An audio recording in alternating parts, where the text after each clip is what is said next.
In the past year, you have gained 166,000 subscribers.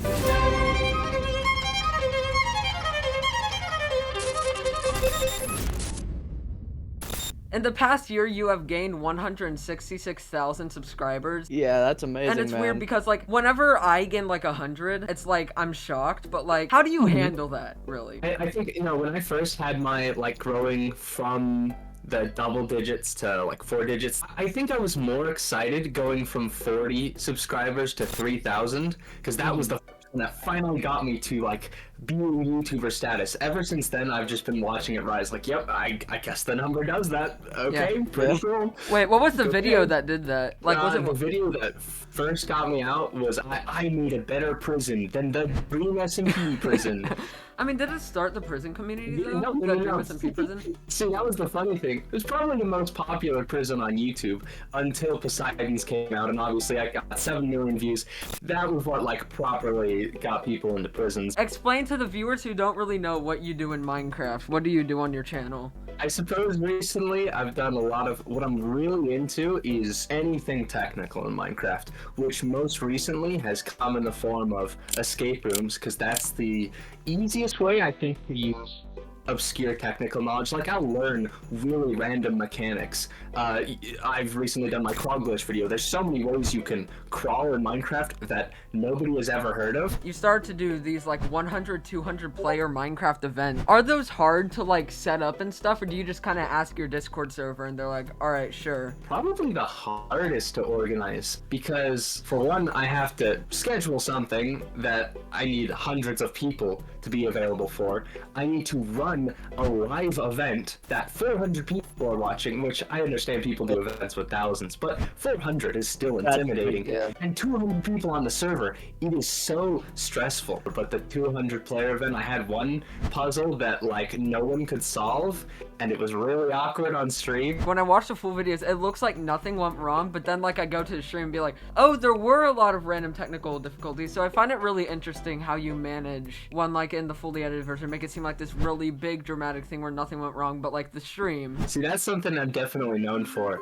Back when I did those cinematic escapes where you just got like some NCS music playing and I'm breaking out of a standard Minecraft prison, I'd record those with a group of friends. It'd be so chaotic. We'd have to retake so many different things. The channels that do high quality videos like this usually have a team of editors. I really don't like other people editing for me, because I want videos to be exactly the way they are in my head.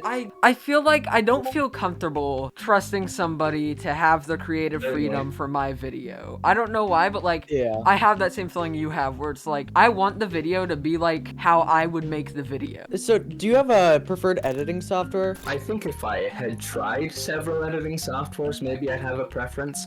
I have only ever used Sony Vegas, because that's what I got taught in school. I guess I use Filmora 11. You need a You're subscription using to make 12 it good right now, though. right? So, did you get inspired by someone to become a creator? Like, is it just something you woke up one day and wanted to do? Just growing up with YouTube, I was like, okay, I'll be a Minecraft YouTuber. I made several videos far before my channel was created. A lot of them my mom uploaded to Facebook, just because, you know, I didn't know how to create a channel or anything. I would just record so many different things on my. I didn't even have a phone, actually. I'm realizing I used my mom's phone to record things. I've just by the had a way- passion for a long time for video making, and I think that's what makes being a good YouTuber, not just wanting the fame and money or anything, just the clout, but just really liking making videos. Yeah, like That's I really true. enjoy making videos. Sometimes I've kind of got caught up in I need to get as much views as possible, but my main goal is just to make the best videos possible. So what video are you most proud of? Well, you probably have a lot of them, but like which one like do you feel like you really spent the most time and effort and it came out worth it? Probably the Hopper escape room. It is the only one that I'm really like, man, that one still holds up to the standards I hold The myself ending to. of it though. I remember coming up with like the storyline for it, and I'm like, oh my gosh, wait.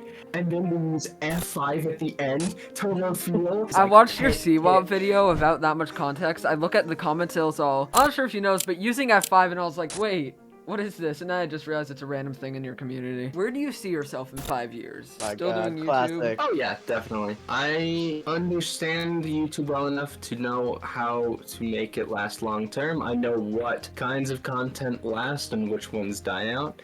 and I know how to transition from one to the other. So I'm trying to take as long of an arc as possible to have my career last as long as possible. Not to say I'm like the know-it-all of all YouTube, but I think I know well enough. I'm persisting well past 5 years. Is the plan, at least. How much percent of YouTube is luck, and how much percent is skill? Oh, okay. All right. So here's the thing. Well, I'll say that a large percent is luck, but then I will add a heavy asterisk to that because the luck part is largely circumstantial. Once you have the opportunity, then it's mostly skill. So I'm lucky to be one of the few humans who have lived in an age with the internet, first of all, and being able to have a community and the knowledge that I have a good deck. That's what I'll say, is I've got a really good deck of cards, but the skill part is playing them. How I view it is opportunities are luck. If Mr. Beast reached out to me tomorrow and said, hey, wanna be in a video? That's pure luck. And also having a good community is usually luck. But just making a video, making it as good as possible, I feel like is mostly skill. I think people think the whole idea of like let's just hope the algorithm finds this video, and which I think if you know enough, that's not a factor. There isn't a factor of let's hope it finds it. There's sooner or later my video is going to blow up. So, I used to just be like that, but I feel like everyone was like that when they started YouTube. So Kenadian, do you think like for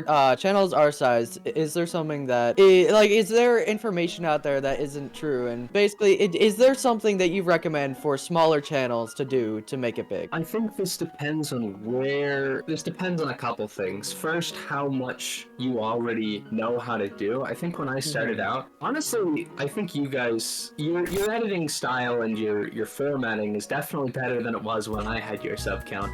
Not to be that when I was your age of YouTube, but so it kind of depends on how, I guess, experienced you are in that, and also avenues do you have, what can you take advantage of. While I usually dislike the following trends, the trend chaser type of channels, or I guess not have to, but it's an easy way to grow, an easy strategy, not the strategy, but a strategy, and once you get big enough, if you can successfully transition that into your own unique thing, then I think you've made it.